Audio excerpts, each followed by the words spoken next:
সকলোলৈকে নমস্কাৰ জনাইছোঁ আৰু মই অন্য এটি ভিডিঅ'লৈ আপোনালোকক স্বাগতম জনাইছোঁ। এইফালে ছিঙি আনিলোঁ লাই, মূলা, পালেং আৰু লফা। এইখিনি বাৰীৰ পৰা ছিঙি আনিছোঁ।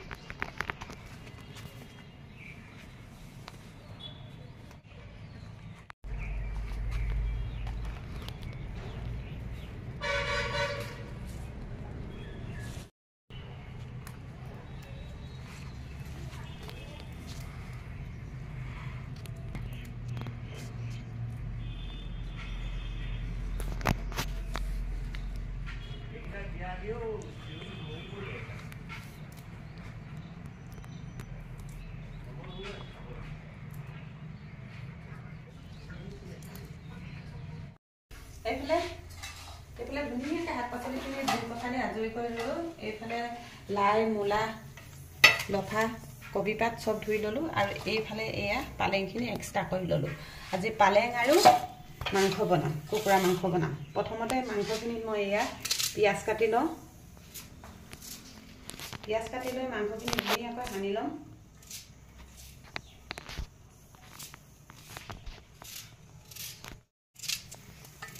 দেখিলে ধুনীয়াকৈ পিঁয়াজখিনি কাটি লৈছোঁ। পিঁয়াজ, নিমখ, হালধি, মিঠাতেল সকলোখিনি ইয়াত একেলগতে সানি ল'ম।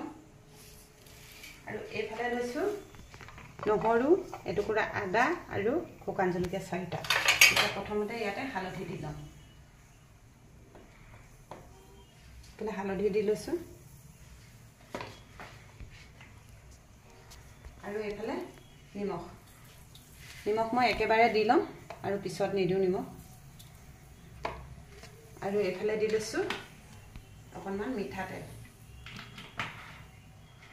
আৰু অকণমান দি লওঁ। মিঠাতেল আৰু পিছত ব্যৱহাৰ নকৰোঁ, একেলগতে এয়া মিঠাতেলো দি লৈছোঁ। এতিয়া খুব ধুনীয়াকৈ এইখিনি মই সানি ল'ম।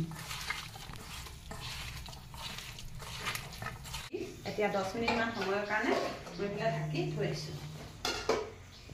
আৰু এইফালে হাতত যিখিনি তেল হালধি লাগি আছিলে সেইখিনি ধুনীয়াকৈ শাকখিনি মই মাখি লৈছোঁ।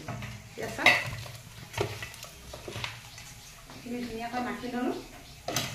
মিহি মিহিকৈ যিহেতু কটা নাই সেইবাবে ধুনীয়াকৈ মাখি ল'লোঁ। আৰু এইফালে আমাৰ ভাত হ'বলৈ হ'লে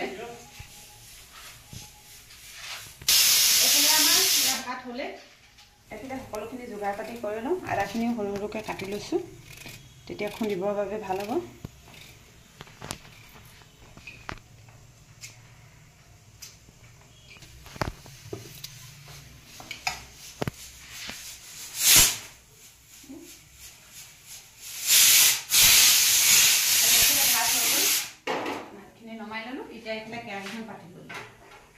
এইফালে মছলাখিনি মই গৰম কৰি ল'ম।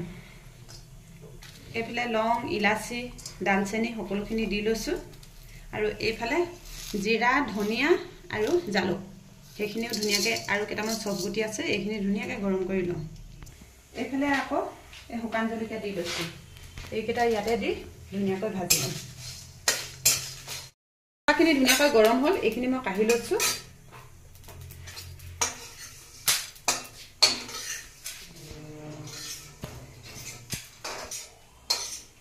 আৰু জলকীয়াকেইটা আৰু অকণমান সময় ভাজি ল'ম।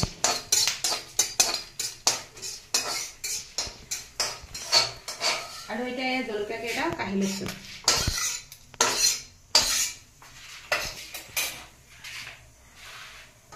এতিয়া এইফালে মাংসখিনি এইখিনি ধুনীয়াকৈ মাখি থোৱা 10-15 মিনিট সময় হৈ গ'ল।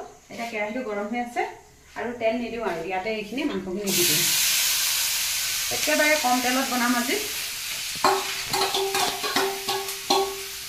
অন্য হাতেদি ভাজিখিনি বনাবৰ বাবে এইফালে মই কেৰাহীখন পাতি লৈছোঁ।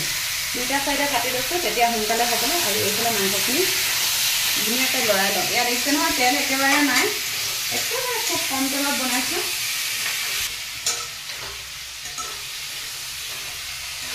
এইফালে চাওক কিমান ধুনীয়াকৈ তেল ওলাই গৈছে। তেল কিন্তু খুব কম দিছিলোঁ।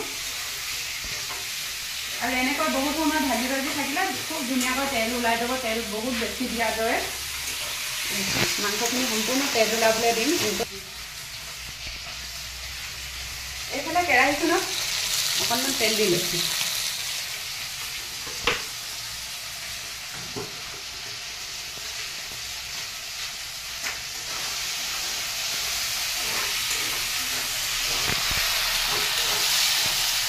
চাওক কিমান ধুনীয়া হৈছে আৰু এইফালে তেলখিনি গৰম হোৱাৰ লগে লগে কেইফুটামান নহৰু দি দিছোঁ অকল নহৰুৰ লগতে বনাম শাকখিনি এইফালে অকণমান নিমখ দি লৈছোঁ যেহেতু শাকত নিমখ মানে ধুনীয়াকৈ সানি নল'লে নিমখখিনি পগাত লাগিব পগাত নালাগিব সেইবাবে মই এনেকৈ শাকত সকলোফালে নিমখখিনি মিক্স হ'বলৈ দিম এতিয়া নহৰুখিনি খুব ধুনীয়াকৈ ইয়াৰ পৰা ৰঙচুৱা হৈছে আৰু নহৰু গোন্ধটো খুব ধুনীয়াকৈ আহে শাকখিনি যেতিয়া শাকখিনি শাক ভজাটো তাৰমানে কিবা এটা বেলেগ এটা সোৱাদ আহে সেইবাবে মই নহৰু দিছোঁ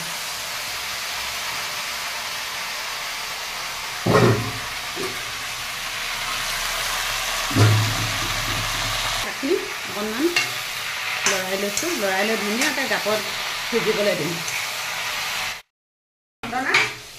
গোটা মছলাখিনি খুন্দি লওঁ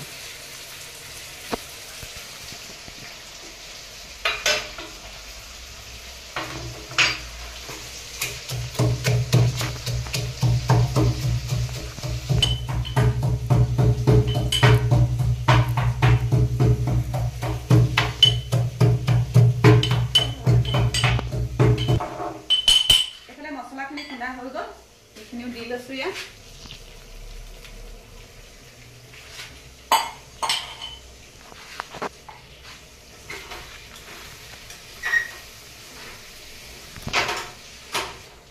এইখিনি মছলাখিনি দি খুব ধুনীয়াকৈ মিলাই লওঁ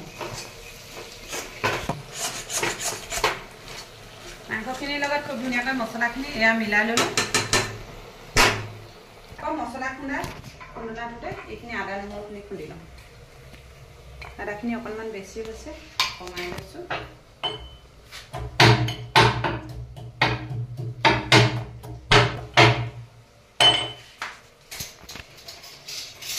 এইখিনি খুন্দা হৈ গৈছে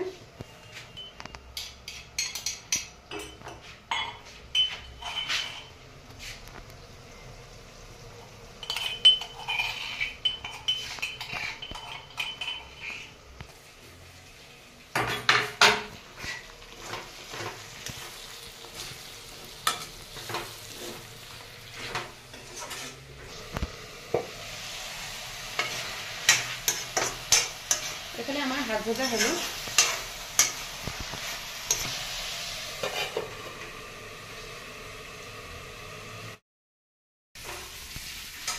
এইফালে এতিয়া এই পালেংখিনি দি ল'ম যেহেতু পালেঙৰ লগত বনাইছোঁ গতিকে পালেংটো লাগিবই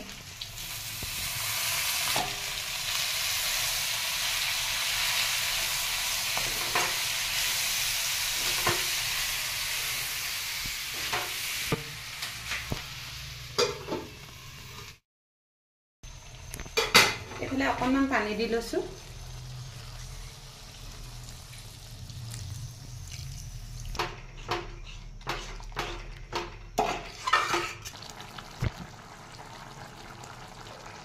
এতিয়া অকণমান সময় উতলিবলৈ দিম তাৰপিছত হ'ব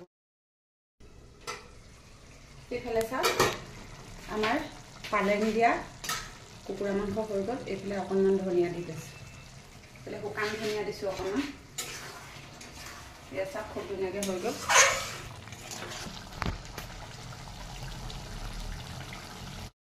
আমাৰ মাংস হৈ গ'ল গেছটো অফ কৰি দিছোঁ এতিয়া ভাত বাঢ়ি লওঁ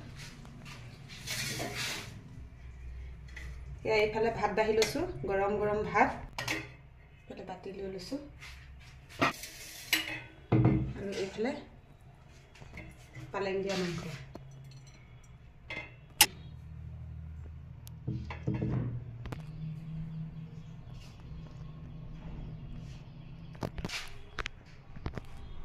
এইফালে লৈছোঁ শাকৰ ভাজি এইফালে লৈছোঁ চালাড গাজৰ